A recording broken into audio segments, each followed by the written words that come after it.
Here we are on page 3. Let's see if we can get through some of these. There's a misprint in there, and let's see if we can get through this. All right, first one we're going to do here is this number 7. First, let's square root both sides. When I square root both sides, I get secant of theta is equal to plus or minus square root of 4 is 2. Square root of 3 we're going to leave. Since we know the reciprocal of secant is cosine, we'll do the reciprocal of that side, and then we'll do the reciprocal of this side. The cosine is equal to the square root of 3 over 2 twice when it's positive and twice when it's negative. Let's find those values. Go to my unit circle. I get pi over 6. 5 pi over 6 is the negative one. 7 pi over 6 is a positive one. And 11 pi over 6 is a negative one. Let's take a look at number 8. Here's where my misprint is, and this should be a negative. This question came from the chapter practice test, number 16, and that should be a negative sign instead of a plus sign. So there, let's find a common denominator, and I get secant x plus 1 on top of the bottom, and secant x minus 1 top and bottom on the second fraction. When I do that, I get secant x plus 1 minus the quantity secant x minus 1 all over secant squared x minus 1, and that's all equal to 2. Simplifying here, I'm going to distribute my negative, and so I get secant and negative secant, they go away. Plus 1 and another plus 1 gives me 2 on top, and I'm left with secant squared minus 1 on the bottom. And the secant squared minus 1 is equal to the tangent squared.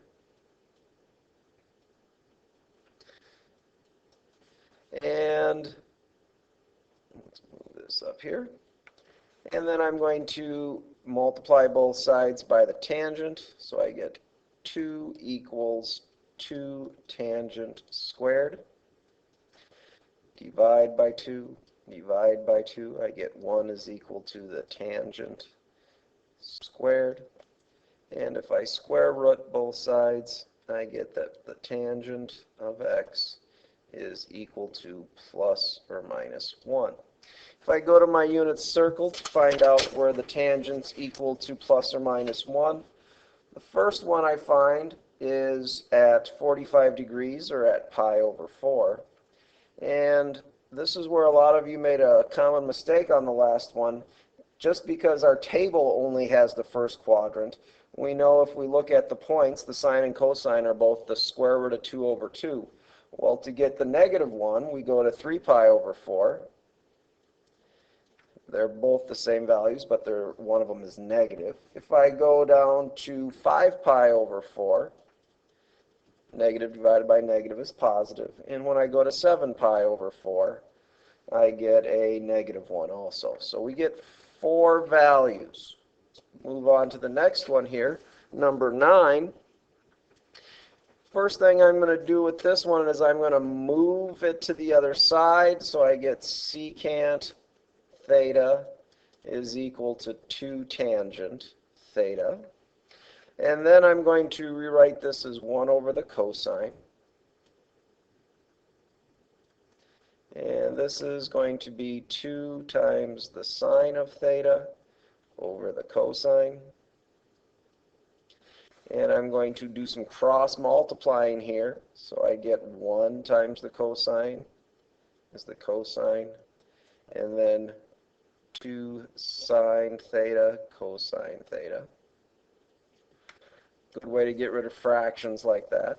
And then I'm going to subtract the cosine from both sides. So I get 0 equals 2 sine theta cosine theta minus the cosine theta from the other side.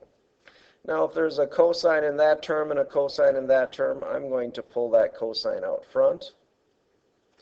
And I'm going to be left with 2 times the sine of theta minus 1.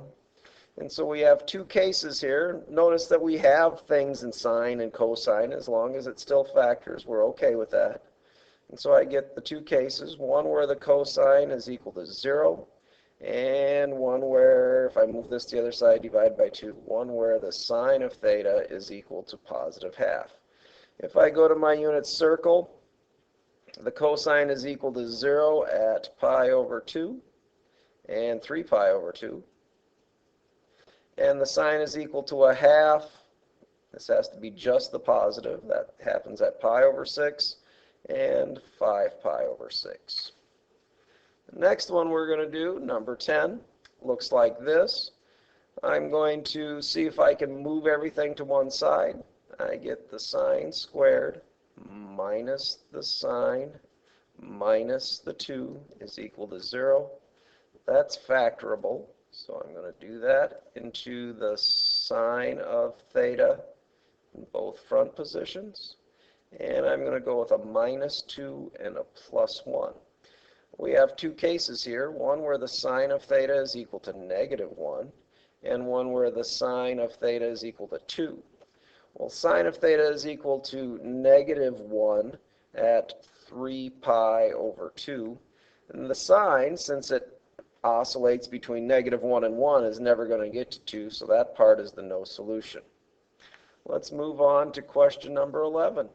We see we have the tangent of 165. That's not a tangent on our table, so we're going to split it using a identity, angle sum identity, and that's going to be 120 plus 45. If I go to my unit circle identity sheet, I get that the tangent is tangent of 120, and since this is plus, the tangent of 45 over 1 minus, notice this sign and that sign are opposites, tangent 120 times the tangent of 45. Let's plug in those values.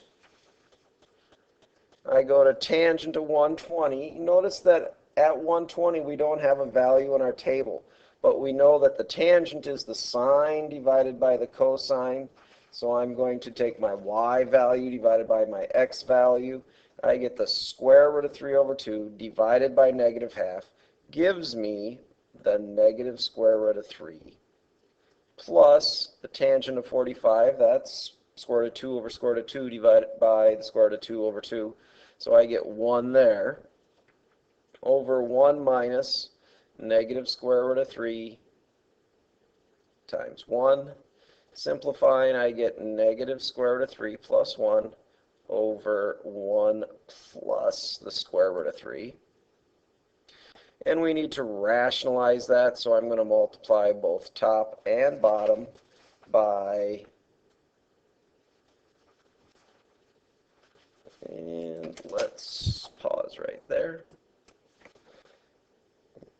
And let's multiply by the conjugate, 1 minus the square root of 3 on top and bottom. 1 minus the square root of 3. When I do that, I'm going to get on the top, I get negative square root of 3 plus 3 plus 1 and minus square root of 3 all over, since they're conjugates, it's going to be 1 minus 3. Simplifying, I'm going to get 4 minus 2 square roots of 3 all over negative 2. Simplifies to negative 2 plus the square root of 3. That's my answer. Let's move on to this one. Looks like if I'm going to get a negative angle, I'm going to do the difference formula for this. So I'm going to use the cosine of pi over 4 minus pi over 3. If I write this in twelfths, this would be 3 twelfths, and this would be 4 twelfths. 3 twelfths minus 4 twelfths gives me negative pi over 12. So I'm going to plug that into the cosine expansion, which gives me cosine of pi over 4 times the cosine pi over 3, and its opposite sign, because that's minus, this will be a plus, and then I'm going to do sine pi over 4 sine pi over 3. Going to my unit circle to put some values in, the cosine of pi over 4 is the square root of 2 over 2 times the cosine of pi over 3 is a half, plus square root of 2 over 2 times square root of 3 over 2. Simplifying there, I get the square root of 2 over 4 plus square root of 6 over 4, and rewrite that as the square root of 2 plus the square root of 6 all over 4.